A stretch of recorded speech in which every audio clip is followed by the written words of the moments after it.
What if the most important clue in a death investigation wasn't what examiners found, but what never arrived in front of them? How can anyone claim to know the truth when a crucial piece of evidence is already missing before the examination even begins? And if something this important was absent, what else could everyone be overlooking? An independent forensic examination has revealed that Nolan's body was returned without material that should have been available for review.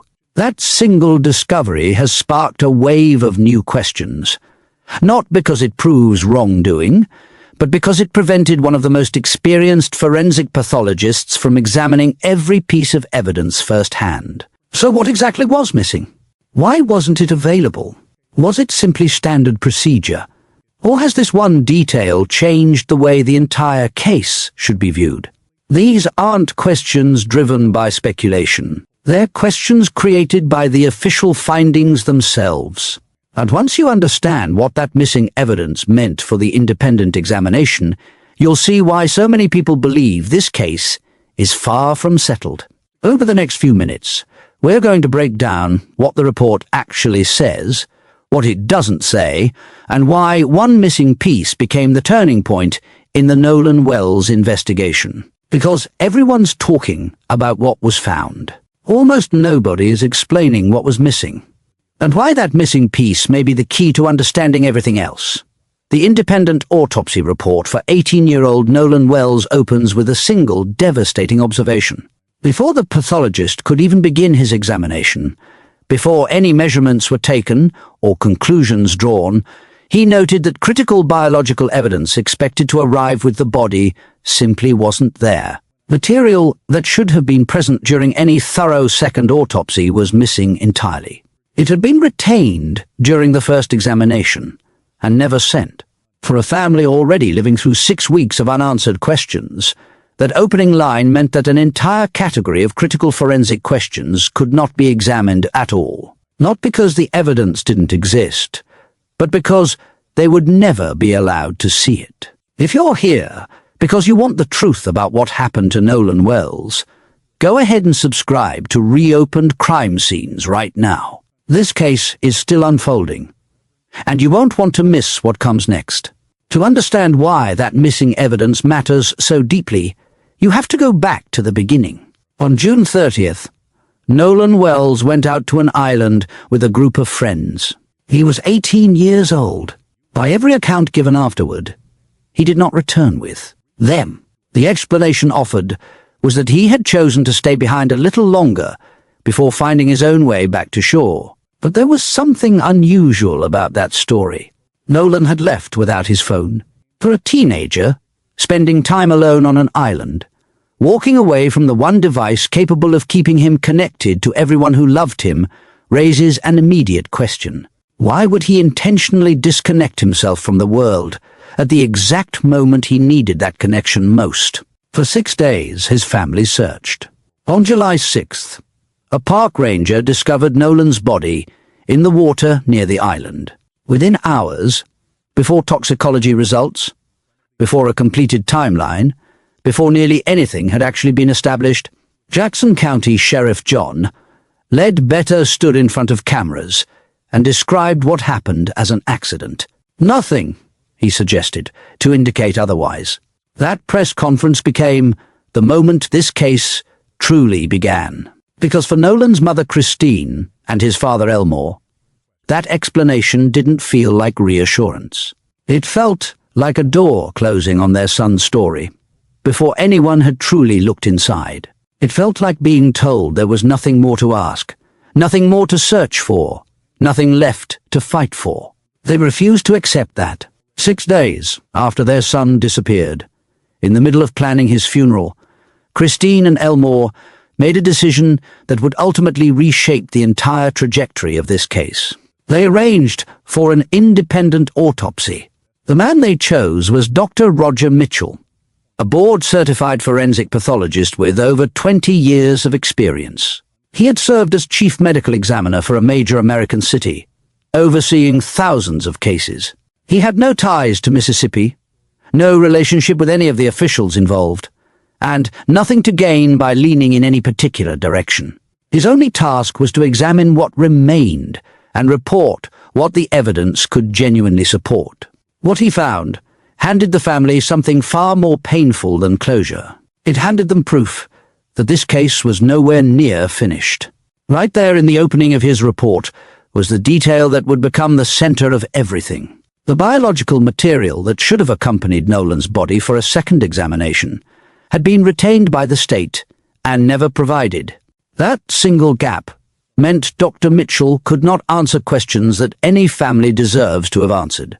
Then came his official classification: cause and manner of death, undetermined pending investigation. That one word, undetermined, was the first official acknowledgement that the story the public had been given was incomplete. It quietly contradicted everything the sheriff had said in front of those cameras. But Dr. Mitchell wasn't finished. During his examination, he identified an area at the back of Nolan's head that he could not explain. There was no fracture beneath it, nothing that pointed clearly toward an accident, and nothing that pointed clearly toward anything else. Just a mark with no obvious origin. In his written findings, Dr. Mitchell did not call it evidence of harm. He did not call it proof of foul play. What he did say was that it was significant enough to warrant further investigation. 3 separate findings painted a picture no one had prepared for. Missing evidence that closed off entire lines of inquiry, an official determination that offered no answers, and physical evidence that raised more questions than it settled. This is where the case stands today. A young man is gone. A family is still fighting, and the truth about what happened to Nolan Wells in his final hours remains unresolved. If you want to see part 2, the moment it's released, subscribe to Reopened Crime Scenes and turn on notifications. Because this story is far from over. 3 findings from an independent autopsy. Missing evidence that was never sent. An official classification that contradicted the sheriff's early conclusion. And an unexplained mark on the back of an 18-year-old's head that a forensic pathologist with 20 years of experience could not account for. But for Nolan Wells's mother, Christine, those findings only deepened a question she had been asking from the very beginning. In her own words, spoken publicly weeks after her son's body was found, she asked investigators for one thing: treat this case the way you would treat it if it were your own child. There is something unbearable about a mother having to publicly request that her son's death be taken seriously, having to advocate loudly, while still in the rawest stages of grief, simply to be heard by the people whose job it was to help her. That request carried Nolan's story onto a national stage. The NAACP stood beside his family at their national convention. President Derek Johnson addressed the moment directly, speaking to a pattern the organization has witnessed far too many times. Cases involving young black lives, he said, are too often allowed to close before they are properly opened. The narrative settled before all the facts have been gathered, before every witness has been questioned, before every possibility has been genuinely explored. And this case does not stand alone. It is now the 3rd time in recent months that a young black man has died while spending time among an otherwise white group of friends, only for the very first version of events to later fall apart under closer scrutiny. The pattern has become impossible to ignore. If this case has held your attention, subscribe to Reopened Crime Scenes right now, because what we're about to walk through explains exactly why nothing here can be called finished. Attorney Ben Crump, representing the family, has been careful to clarify what they are asking for. Not a predetermined outcome, not assumptions presented as answers, just a full, fair and transparent investigation. One where every witness is questioned with equal seriousness, where every piece of evidence is followed all the way through, and where no final answer is written until the facts are genuinely ready to support it. That is the entire request. And yet even now, this case rests on a foundation with 3 significant gaps. The first is toxicology. As of tonight, no toxicology results have been made public, not from the independent examination and not from the state of Mississippi. Toxicology is often the piece of an investigation, capable of either ruling a possibility out entirely or confirming what a family has quietly feared. Without it, an entire category of questions remains unanswered, suspended. Until those results are released, this case cannot move forward no matter how many other details surface. The second gap is the state's own autopsy. Long before the family sought a second opinion, Mississippi's medical examiner completed the very first examination. That was the earliest possible look at Nolan's body, the closest in time to whatever happened that day. And to this day, those findings have never been made public. No official report, no summary, no word on what was observed in those critical first hours. That silence has not gone unnoticed. Somewhere inside a file that has never been opened to the public may sit the very details capable of answering what the independent examination, through no fault of its own, simply could not. And then there is the third gap, the one that sits underneath every other question. What condition was Nolan actually in the moment he entered the water? Was he fully aware of what was happening around him? Or was he not? Investigators have indicated in their own language that this single detail may be the most important piece of the entire case.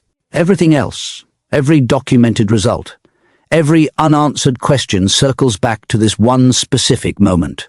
And right now, no one has that answer. Not the family, not the independent examiner, not the public who has followed every update hoping for clarity. 3 gaps. 3 reasons this case remains open. Cause and manner of death, undetermined.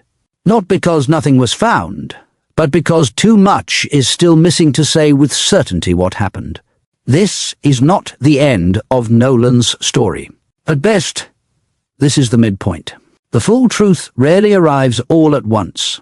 It comes in pieces, released slowly, sometimes reluctantly, often only after enough attention and enough people refusing to look away has made it impossible for that truth to remain buried. Behind every unanswered question is a family living inside the space those questions leave behind. A mother who wakes up each morning still without the answer she has been asking for since the beginning. A father carrying grief the world only glimpses in press conferences. And a young man, only 18 years old, whose story is still being written by others because he is no longer here to finish it himself. We will be here for every piece of that truth as it comes. The moment toxicology becomes public, we will be back with the details, examined with care, without jumping ahead of what the evidence shows. If you want that update here, and accurately, subscribe to Reopened Crime Scenes before you go tonight. And drop a comment below. What detail from this case stood out to you most? Was it the missing evidence noted before the examination even began? The timeline from the island? Christine's words? We read every comment, and they often shape where we take this story next. Until the next confirmed update, we'll see you back here.